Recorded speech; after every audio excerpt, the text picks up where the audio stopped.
Hello, my name's Kieran and I'm training as a Christian minister in the Methodist Church in Britain. As part of my ministry training, I've been asked to share a little of my faith journey and invite people to respond. For me, this means reflecting honestly on identity, belonging, community, and what Christians call grace, the experience of being loved and accepted, especially when we feel unworthy. For a long time I wasn't sure whether Christianity could ever really be good news for someone like me. I grew up in an Irish Catholic family and was deeply involved in church life from an early age. As a teenager, I threw myself into church activities, supporting religion lessons in a primary school, helping young people prepare to make an adult commitment to their faith, visiting people unable to come to church, volunteering with the university chaplaincy, and seriously exploring training for priesthood, what the church calls a vocation or calling. My faith gave me meaning and purpose, but it was also shaped by obligation and fear. I had a growing sense that parts of who I was needed to remain hidden if I wanted to belong. I was struggling with my sexuality and trying to reconcile that with the church I loved. I felt that God might tolerate me, but could never fully accept me as I was. Eventually, I went to college to train as a priest. I believed I needed to dedicate my life completely to God after surviving a serious mental health crisis as a teenager. Deep down, I believed I had to repay God for saving my life. But fear and shame are not firm foundations on which to build a vocation. The more I confronted my sexuality honestly, the harder it became to imagine a future where I could live authentically within the church I was preparing to serve. With the support of a wise priest at the college, I eventually left priesthood training. This felt like failure, not only losing my sense of purpose, but also the identity I had built around being good and faithful and dependable. For a while, I stepped away from church completely. I began to find grace in unexpected places, in friendships, work, community, and learning to become more honest about myself. When I became a support worker with an LGBT youth group in Liverpool, what began as part-time work gradually felt like a new vocation. I met young people rejected by family, bullied at school, harmed by church, or convinced they were fundamentally wrong simply for existing.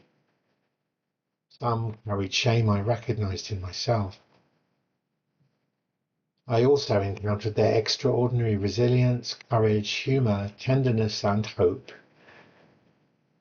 Those experiences challenged me to ask difficult questions about the kind of Christianity I believed in. I felt drawn towards helping people discover that God sees, holds, and loves us all as we are, and calls us to be the best we can be.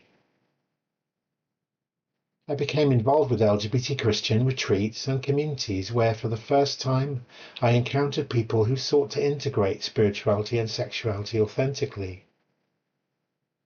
I began to understand that coming out can be a spiritual experience. I tried to divide myself into what I thought were acceptable and unacceptable parts. But coming out was part of learning that God's grace might be bigger than my fear that I was unacceptable. That journey led me to Liverpool City Centre Methodist Church, where I met people who seemed more interested in creating space for encounter, hospitality, justice, creativity and compassion than in keeping up appearances or defending certainty. The minister helped me begin integrating parts of myself that I had previously kept separate. My spirituality and sexuality, my faith and authenticity, my vocation and vulnerability. I also began writing publicly about my experiences on a blog, which I called A Brave Faith. At first I worried about what people might think, about disappointing people, about becoming too visible.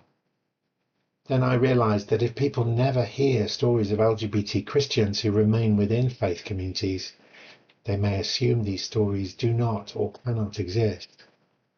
I knew I was not alone, but it began to matter that others did too. In 2012, my husband and I became the first couple in the UK to register a civil partnership in a place of worship. At the time, same-sex marriage was not legal. For many LGBT people, churches have implied that love, faith, and holiness belong to other people, not to us. So having our relationship recognized within a sacred space really mattered. These experiences have deepened my understanding of inclusion. It means more than simply allowing people through the door. It means creating communities where people can belong fully, contribute openly, lead confidently, and flourish without hiding parts of themselves. That conviction became central to my involvement in a community called Open Table. Open Table began as a small group of LGBT Christians gathering to celebrate communion, eating bread and drinking wine together in remembrance of Jesus. This was a valued spiritual practice in all our different Christian traditions from which we had all experienced being excluded. Sharing bread and wine together became part of a healing process. We encountered grace through community, honesty, prayer, and friendship. Open Table has grown from one small gathering in Liverpool into a network of communities hosted by nearly 40 churches in 5 Christian traditions across England and Wales.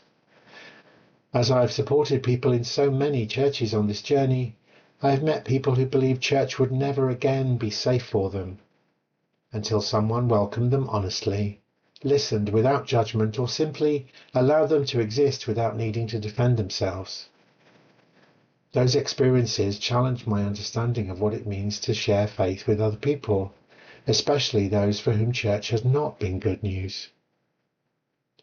For many people, especially those who are LGBT, Christianity has sounded like rejection, shame, exclusion, or conditions placed on belonging. I have become less interested in persuading people towards particular beliefs and more interested in sharing where I have genuinely encountered hope, healing, and grace. I still experience uncertainty, disagreement, and imperfection in church communities, but I have also encountered relationships capable of holding complexity and truth together with compassion. In recent years, this journey unexpectedly led me towards the Methodist Church. What drew me was the humility, honesty, and grace-filled conversation I encountered there, especially around sexuality, gender, and inclusion. I was deeply moved by the Methodist Church's commitments to justice, dignity, solidarity, and the full participation of LGBT people in church life. For the first time in many years, I found myself wondering whether ordained ministry might still be possible after all. This surprised me, as I had spent many years grieving for what was closed to me in other traditions.